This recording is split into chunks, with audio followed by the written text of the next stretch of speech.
Hare Krishna, Krishna Krishna, Hare Hare. The following is a live question and answer session given by His Holiness Jayapataka Swami Maharaj on October 23rd, 2010 in Mumbai, India.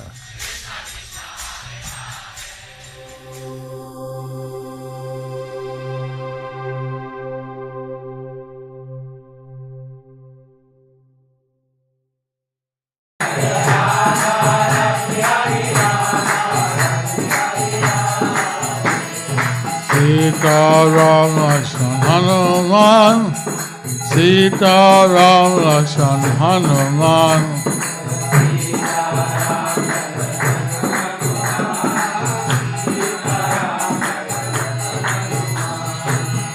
Nitya Gaur Hari Bol, Hari Bol, Hari Bol, Hari Bol.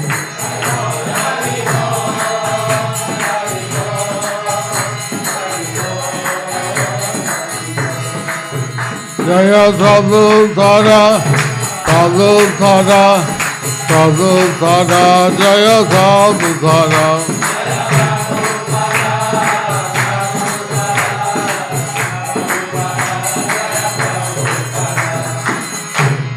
Maka Karoti Vachalam, Pangulangai Tegirim, Yatkita Chamahan Mande, Sigo Nidhanam, Parmanamago, Sri Chaitanya Ishmael, Hari Om Tat Sat. Today, Loknath Maharaj is leading Kirtan song, and also the meeting extended from 7 to 7:30. So I had to rush to take a darshan after that and come back and take prasad, so things got late. But we'll try to give class here at 8:10 every day, 8:15 say, and when I'm not in the temple. So the system is I will just give a short class, and then I'll open to questions and answers, and for another about 15 minutes. So, do we need any translation into Hindi or Gujarati or Bengali? One of the last things that they showed at the RGB meeting was a presentation on the hospice in Vrindavan. Also, there are some people who left their body in Mayapur, but we don't have a developed hospice like they do. But we need to have one. I remember how Srila Prabhupada, he, after all the reception and all the darshan and all this talk, he went to his room and he sat down. So he said, living and dying in Mayapur, it's all the same. So that sounded confusing. How is living and dying the same? So he said, you're living in the spiritual world, and when you die, you go back to the spiritual world. So like at Vrindavan, Mayapur, you live in a spiritual world, and then you leave your body, because you're Krishna conscious, you're going to hold it down, you go back to Godhead. Real. So this is a very auspicious thing, that people can come and leave their bodies in a very nice situation, and they can chant. So in Mayapur we have the Sankarshan Prabhu and his good wife Sachi Mata. They're disciples of Srila Prabhupada. They have some, like a hospice for the old sadhus, which included some from ISKCON and some from Gaudiya Math. So, and in Mayapur we have we have a senior brahmachari quarters and a ladies' quarters. So some devotees, they stayed also in some flats or some senior ladies' facility, and then they left their body there. But the idea that we should engage in a Krishna conscious situation at the time of death, that's ideal. And we don't want that people should feel that they are like neglected or not cared for. At that time, we should want to give them maximum care. So we're very grateful for Giriraj Maharaj and Siddhidasi, I think her name is Siddhidasi, who have come up with this concept of a hospice in Vrindavan. During the time of Prabhupada, he negotiated with the government that he wants to bring some of his devotees to Vrindavan, Mayapur, to India, to engage in some devotional service. So, at that time, it was agreed. They said, well, how do you know that they're not at CIA or something? He said, well, CIA, if they want, they can come anyway. But they'll stay in 5-star hotel, and these devotees, they're living in a very simple way in some ashram. So we want them to come. So the government of India at that time agreed that, okay, for ISKCON we'll give the yoga visa. So that's a special visa which they can come and stay. This is a new concept that some people want to come and leave their body in Vrindavan or Mayapur or some holy town. So you don't want that they should have a visa problem like a week before they leave the body. So we hope that all these kind of details will be worked out. I was remembering how there was a situation where my disciple, she was fast-tracked onto the initiation because she was diagnosed with terminal cancer, and there was no hope. They said that maybe she has 2 or 3 months to live. So, but she lived for about 6 months, and then she went to the hospital, and she was feeling very bad. So she said, what can you do? They said, there's nothing we can do, we can just give you some painkiller. So what do you want? She said, I want an ambulance. You're already in the hospital. What do you want an ambulance for?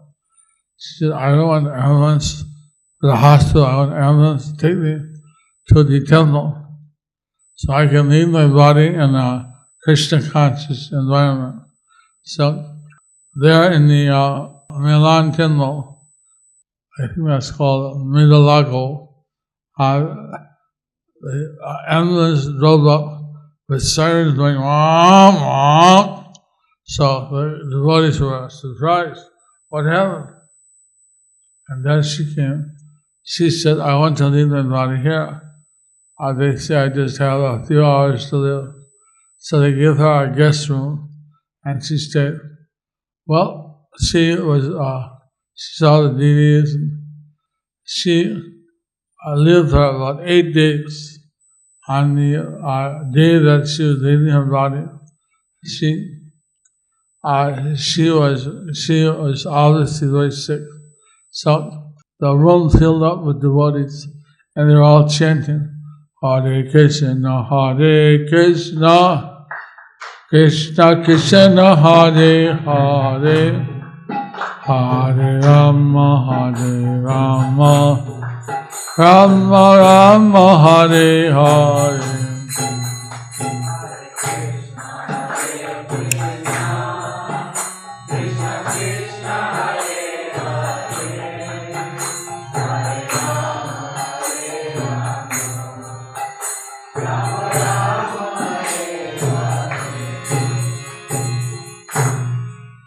at that time, Madhav Savita Prabhu, who is the GDC of Italy, he came driving from Benelux all the way to Italy.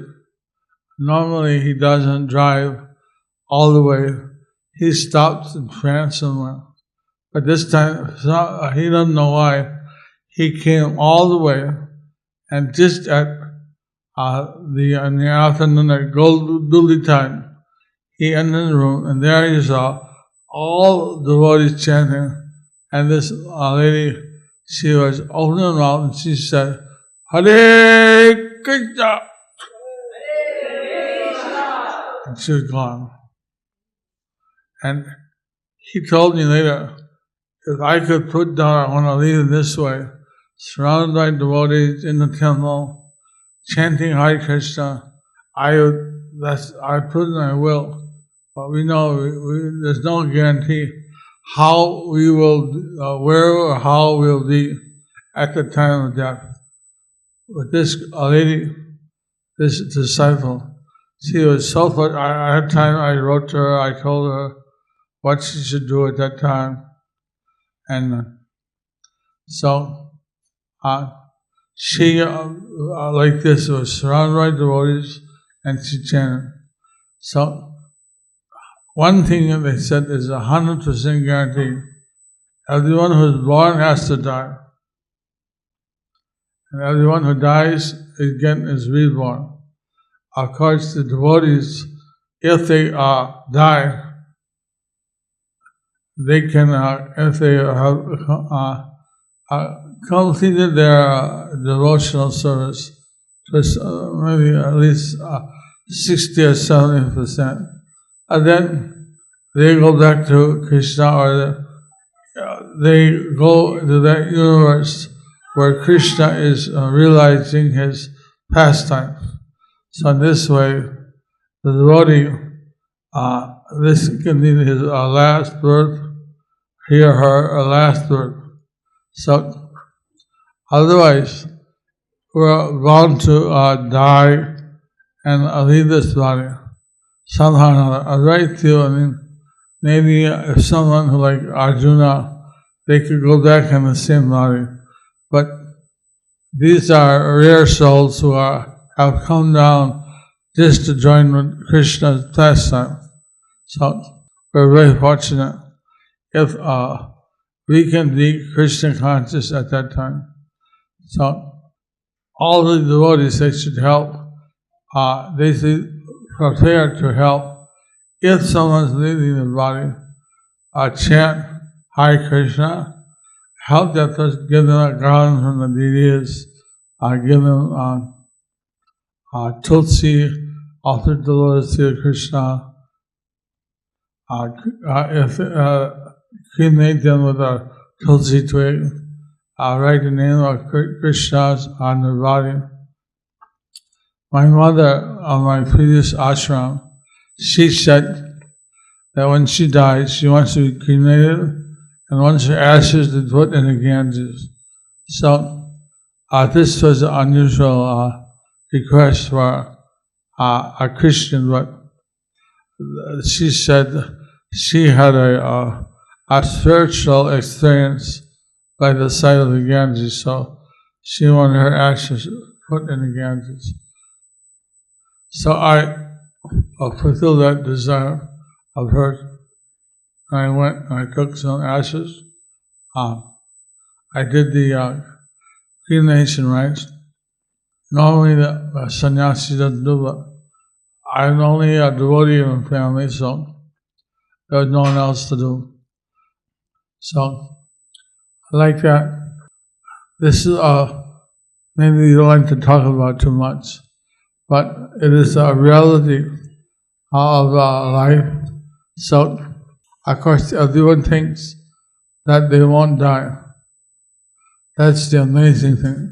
They see their grandfather, father, everyone's dying.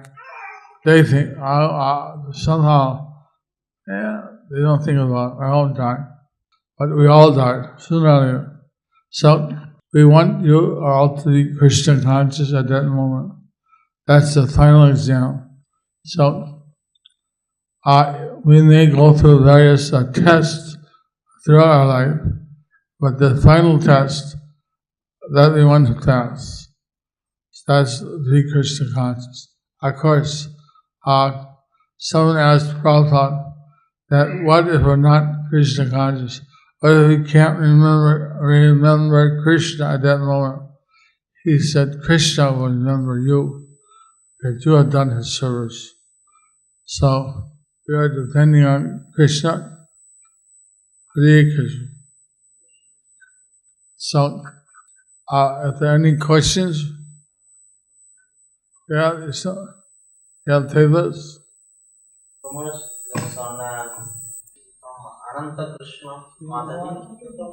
Ananda Krishna.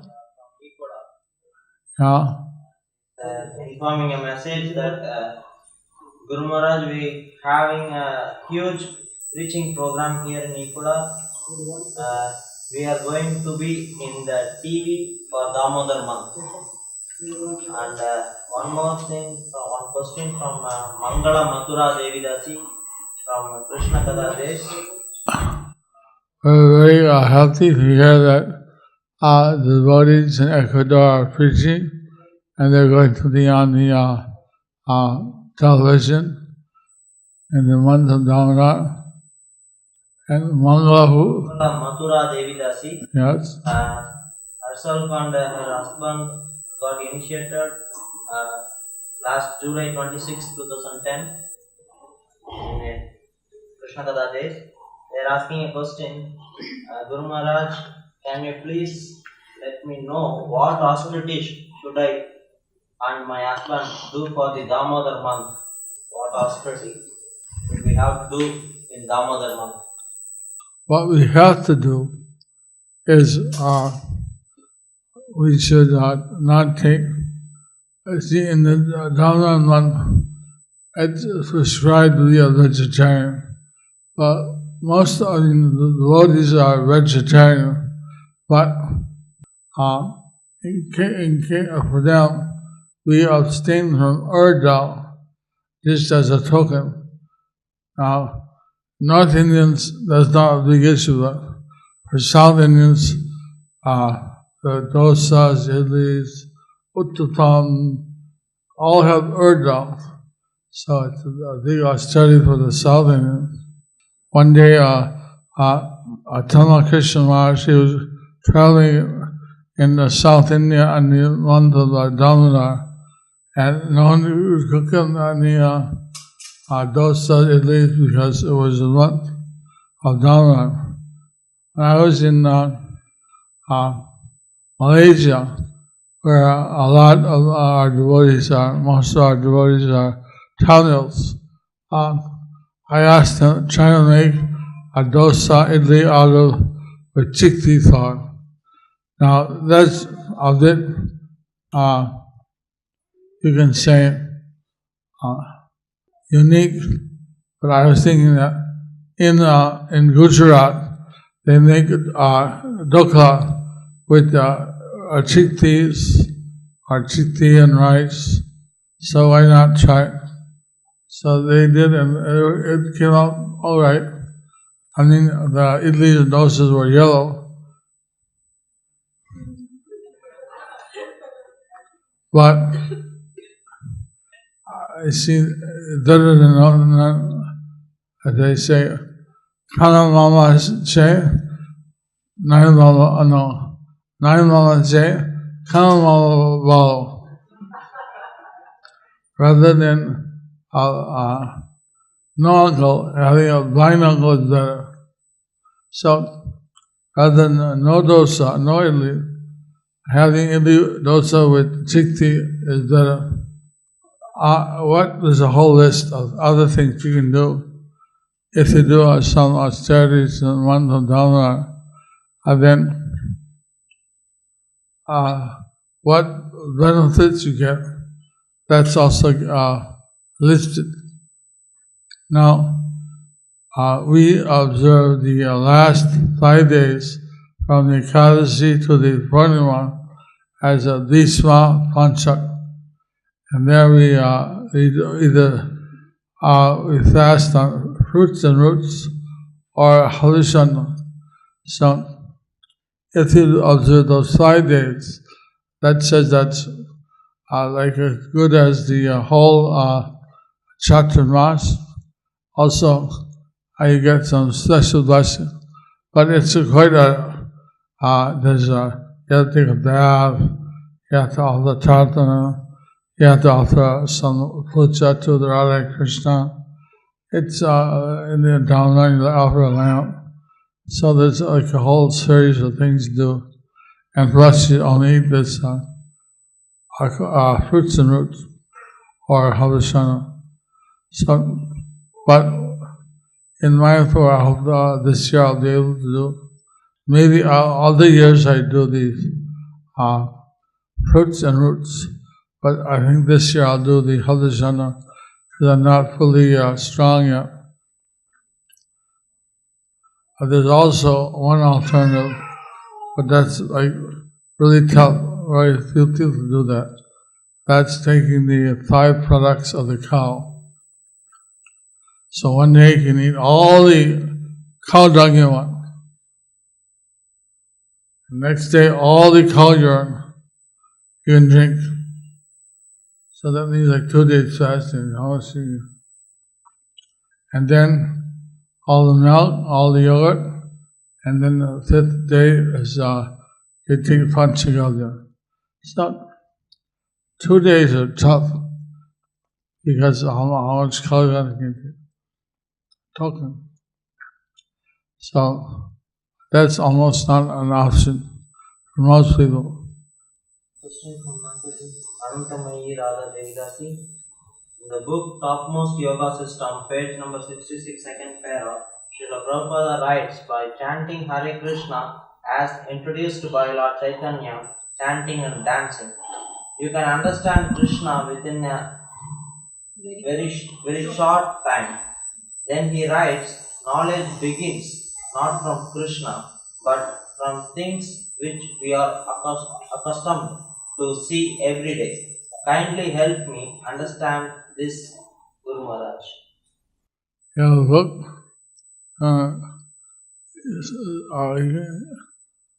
How much you can read it? I read it. Krishna says that out of many millions of people, one may understand him. But by chanting of this Hare Krishna, as introduced by Lord Chaitanya, chanting and dancing, you can understand Krishna within a very short time. After that he writes that knowledge begins not from Krishna, but from things which we are accustomed to see every day. Then he writes that land is gross, and then feeling the hardness, but as soon as the land becomes still finer, it is water, and then the feeling is soft. And then again water to fire, it is still finer. After fire or electricity, the air is still finer. And after air, the sky, ether, is still finer. So he goes on to... That way, Srila Prabhupada said that if we tell people that there's God, maybe it's hard to prove to them. But like we all have see Atma in everyone. So he told the scientists to try to prove the existence of the soul. And this will be easier than proving the existence of God. And like this, if you try to prove the existence of the different aspects that are told in the Vedas, then they should, if they accept what they observe, the observable reality is described in the Vedas correctly. So then what you cannot observe, why not take the Vedas? So in this case, like once Prabhupada said that, say the alcoholic, in the Gita it says, Krishna is the sweet taste in liquids or water. So the alcoholic likes to drink whiskey or something, wine, that liquid has some sweet taste. If they realize that that sweet taste is actually Krishna, that they are attached to, then they'll be Krishna conscious. So like that, we can see Krishna in all the surrounding things. If we see Krishna everywhere in his creations, that's the first step. Like in the second and third, more or less the second canto of the Srimad Bhagavatam, there it talks about a universal form and about realizing Krishna in the material world. So, actually Krishna is Chaitanya, he's Satchidananda, but first we see him as we see the universe, we see creation, we see the sunrise, sunset. So through these ordinary things, if we can understand that these are not possible without some intelligence behind, then we can understand Krishna. Like this, and gradually we can understand him in his transcendental form. Hare Krishna, Krishna Krishna, Hare Hare, Hare Rama,